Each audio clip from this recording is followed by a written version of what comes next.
Greetings, Culturians, and welcome back to the channel. Today I'm going to talk to you about something unusual: video games. In fact, one of my favorite video game franchises of all time, Grand Theft Auto. And we're going to talk specifically about Grand Theft Auto 6, which we've, been waiting on for a very long time. And we're about to get something extra special. And believe it or not, it's from a streaming service that is partnering with 2K Games in order to give us an extended look at the premiere of Grand Theft Auto. So, here we go.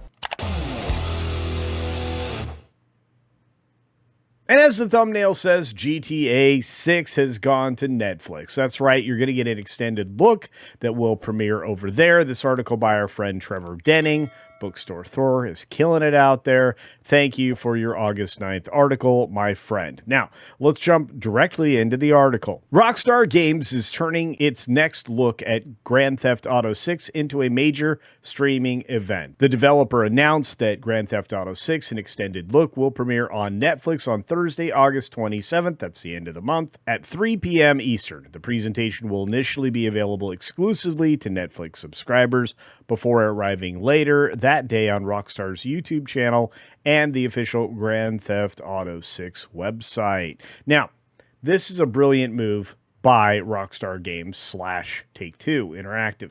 This allows people to feel like they got something early, despite the fact that they've really had this game delayed for a long time. There is, of course, nothing physical to show up with this game, and this is certainly on streaming, so there's support for more digital future if you want it. But what's interesting is people with Netflix subscriptions will get some exclusive footage early. Not exclusively, but early. And you're going to get to see this on YouTube channels. You're going to get to see this on the website. You're going to get to see this in a lot of places. And I'll certainly be covering it at the end of the month. And everybody else who loves video games will be covering it as well. But Rockstar has not revealed how long the presentation will run or precisely what it will contain. Well, everybody out here has been waiting for gameplay footage. So let's just hope that that's actually what we get to see. Now, the extended look description suggests that viewers would receive their first substantial glimpse of gameplay. That's good. Additional story details, which may be good, may be bad. Depends on if the things that I heard before haven't been fixed, because there might be some people a little upset with some of the story elements. And of course, a behind-the-scenes look at the game's development, which I think a lot of us would like to see. Look, I've been waiting for this game now for years. It feels like this thing took even longer than Red Dead Redemption 2 if you consider when it started development to when we actually got it. And the fact that so much turnover has happened at this studio in such a short period of time, I don't know if that we're going to get the same game we would have gotten a decade ago. And I also think that could be a problem. But Netflix described the arrangement as a first-of-its-kind partnership with Rockstar Games. Grand Theft Auto reveals have become cultural moments in their own right, executive at Netflix, Brandon Rigg, said.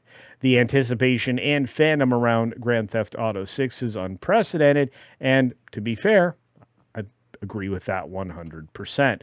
Premiering the presentation on Netflix gives Rockstar an opportunity to reach beyond its traditional gaming audiences instead of attaching the footage to a PlayStation showcase or releasing it directly on YouTube, which I still think is probably the best way to reach the most amount of people the fastest, but I imagine people are going to post their own footage anyway. So the company is treating the presentation like the debut of a major movie or television event, and there's no reason to think that it's anything other than that. These games have become more like playing movies or television series. In fact, the replayability of all of these games is incredible, especially when you start from GTA 3 onward. GTA 4, amazing, replayed that multiple times. 5, I'm continuing to replay now in preparation for GTA 6, which I think will be the last major game I invest my time and money on, which is saying an awful lot. Back to the story, though. Grand Theft Auto 6's enormous cultural reach has been, not overstated, I would say. The series, starting with Grand Theft Auto 5, arrived in 2013, meaning players have waited approximately 13 years for a new mainline installment. Rockstar confirmed that it was developing the sequel in 2022 before releasing the first trailer in December of 2023. And we'd been talking about it because it had been leaked earlier on that, They had been working on it much longer than that. We know it goes back to a very long time ago. And when the second trailer was released, according to the story, May 2025, it generated more than 475 million views across all platforms within its first day. That's unheard of. It was finally surpassed this year by the first trailer of Spider-Man Brand New Day, which is currently setting records at the box office. Now you can just imagine what Rockstar is going to do with Grand Theft Auto 6. I think it's going to be rather impressive. So with that announcement came some crazy backlash from gamers who were really upset that the initial Netflix exclusivity is placing the content behind a paywall, but it's just for a limited time. I'm not going to freak out that much. That people freak out over this game and have been freaking out over this game for a long time, especially when some of the political nonsense being inserted into it was leaked.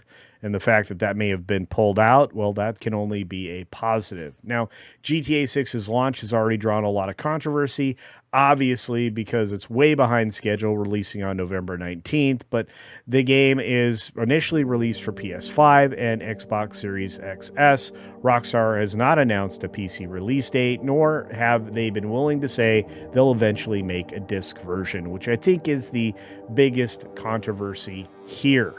I like it when I have physical games I can go back to, reload, and start from the beginning and not be attached digitally to a leash that is there to control me and control my gameplay more than anything else. Again, we've got shades of some very bad things with types of control elements like that, and I'm not interested in having them either in my games or even in my cars, which of course showed up this year as well. Anyway, I want to know, what are your thoughts about GTA 6 premiering on Netflix? Are you going to be watching? Are you going to be waiting? Or are you even looking forward to this game at all? Let me know those thoughts down in the comment section below, as long as your takes on whether or not you think there's a future in physical gaming. You think we're going to get, well, just digital gaming going forward? Or do you think that these companies eventually wake up and realize that tangibility is a market ability and that everybody is going to want it? Let me know those thoughts, as I said, down in the comment section below, along with any other gaming thoughts you might have specifically. On that note, be sure to take care of yourself, take care of others, and until next time, see ya. Just maybe playing GTA 6.